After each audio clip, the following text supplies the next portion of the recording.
Hello, hello, hello, viewers. Today I will be talking about RuPaul's Drag Race, specifically producer involvement. It's one of my all-time favorite reality television shows, and we will be talking about storylines within the show. So storylines are there to make people more invested in the characters, in the storylines. It makes people come back to watch more.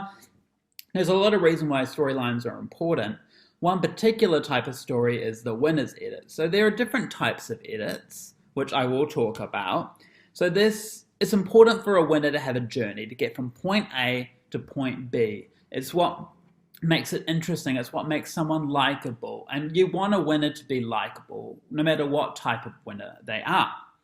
So an example of this in another series would be something like, say, Survivor, where you have winners who are physical, winners who are very strategic, winners who fly under the radar, etc., etc. So the edits we will be discussing, although there are more than just these, the three we will be talking about is the underdog edit.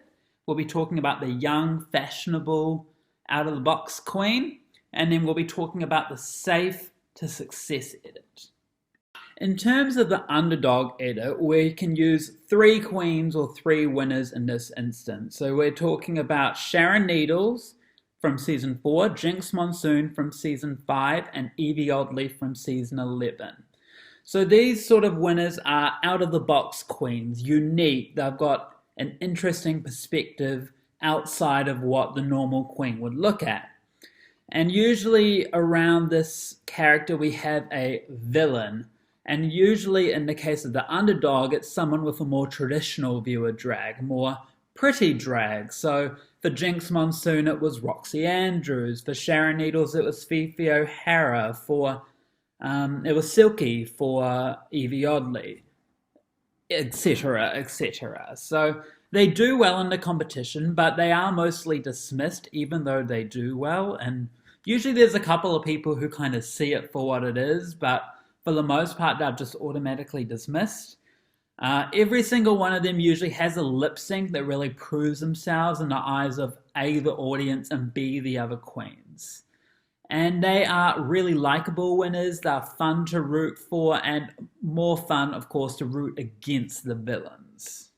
Some examples of some young fashion queens in the RuPaul Drag Race Winners Circle is Tyra Sanchez to an extent, Aquaria, and Violet Chachki. So they are usually between 18 to 21, so very young, especially in American standards. They start the competition as kind of unlikable, arrogant. They definitely think they're the best.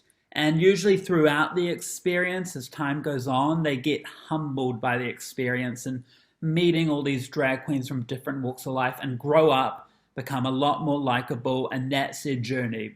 Learning to be humble, learning about drag being more than just a look. I would put Tyra Sanchez, who is from season 2, as kind of the starting mold of this, because she's very controversial winner in that she seemed to have this unlikable, young, fashionable queen edit, but her attitude didn't quite change enough, and this created a lot of hate for Tyra, both as a winner and as a drag queen. And basically the editors learnt this for next time, and I've always made sure to make each winner more likable, especially the young, fashionable queens. The final edit I'll be talking about is the Safe to Success edit. This is not a controversial one because more than anything this has to do with judges' critiques, which is very debatable, as you could easily see if you go online. So this basically has to do with being mostly safe, whether this is fashion, whether this is challenges, whether this is personality, especially in the beginning. And then maybe there's usually a turning point where they rise to success. So the three queens in this particular category are Bob the Drag Queen, Sasha Velour, and Trixie Mattel from seasons 8, 9, and All-Star 3 successfully. However, again, all three of these have such different circumstances. For example, Sasha Velour only ever won when she was aided by someone else. They were always joint wins. And her win, she rose to the top really in her lip sync off, which was a twist. So without that twist, a lot of people think she wouldn't have won. There were other queens who were stronger than her throughout the competition. Bob the drag queen, she placed safe to begin with and then rose to the top from the middle onwards. However, a lot of people think that her personality and her edit was always very strong. It was just the challenges themselves that weren't reflecting that. And finally, Trixie Mattel placed safe for a lot of the competition, and then she went to the bottom, and then she rose to the top for the last few challenges. However, yet again, controversial because even her safes were actually quite high, and she never technically won a challenge. She was in the top, but she never won, apart from obviously the whole competition.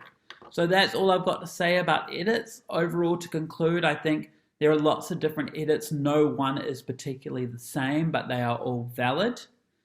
And I think producer involvement is very important to any reality television show, and RuPaul's Drag Race does it very successfully. Thank you.